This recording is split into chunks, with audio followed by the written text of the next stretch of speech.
Dans une correspondance qui a fuité vendredi sur les réseaux sociaux, le procureur général de la République sollicite de la Cour suprême de justice la fixation d'audience dans l'affaire dite des mercenaires qui l'oppose depuis 2016 à Moïse Katumbi. Ce document le désigne comme un citoyen congolais. Moïse Katumbi bientôt devant les juges?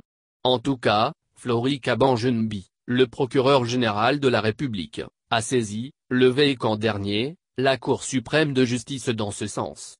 Selon la requête aux fins de fixation d'audience, qui circule depuis ce vendredi 23 mars sur les réseaux sociaux, et dont l'authenticité a été confirmée à Jeune Afrique par le parquet, il s'agit là du dernier rebondissement de l'affaire liée au recrutement de mercenaires étrangers. Le 19 mai 2016, l'ancien gouverneur du Katanga était en effet inculpé d'atteinte à la sûreté intérieure et extérieure de l'État, avant d'être autorisé à quitter la RDC pour aller se faire soigner en Afrique du Sud. Si la Cour suprême de justice a été saisie aujourd'hui, c'est sûrement parce que les magistrats instructeurs ont terminé leur travail, indique à Jeune Afrique une source judiciaire proche de Flori Kabange-Nbi. Mais du côté de l'opposant, on dénonce un acharnement. Et pour cause? C'est à l'issue de la sortie de sa plateforme électorale, Ensemble pour le changement, que le président, Joseph Kabila a voulu passer à la vitesse supérieure pour exclure son principal rival du jeu politique, estime Olivier Kamitatu, porte-parole de Moïse Katumbi. C'est une affaire totalement grotesque, avec des accusations loufoques qui ne sont étayées par aucune preuve, poursuit l'ancien ministre. Pourquoi devant la Cour suprême de justice? Selon la requête du procureur général de la République, Moïse Katumbi est accusé d'avoir à Lubumbashi.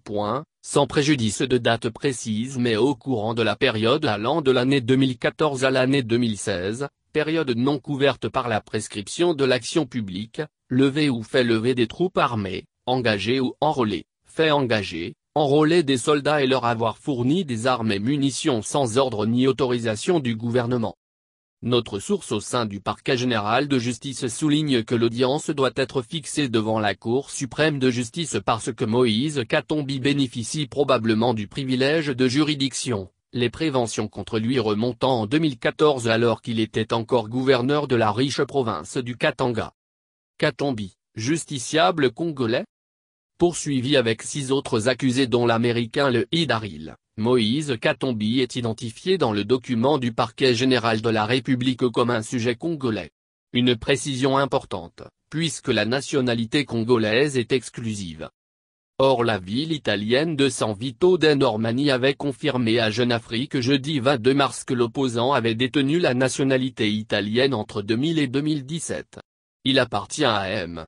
Katumbi, s'il sait qu'il est dans cette situation, d'enclencher la procédure prévue par la loi pour recouvrer la nationalité congolaise, avait déclaré à Jeune Afrique le ministre de la Justice Alexis Tambo Mwamba à ce sujet en juin 2017. Serait-il congolais lorsqu'il faut le condamner et italien lorsqu'il faut l'exclure du scrutin présidentiel? Interroge Olivier Kamitatu, qui espère que ces écrits du procureur vont clore définitivement le débat. Il faut laisser la justice faire son travail, rétorque-t-on du côté du parquet général de la République, soulignant que l'ensemble dossier est désormais entre les mains du greffe de la Cour suprême de justice.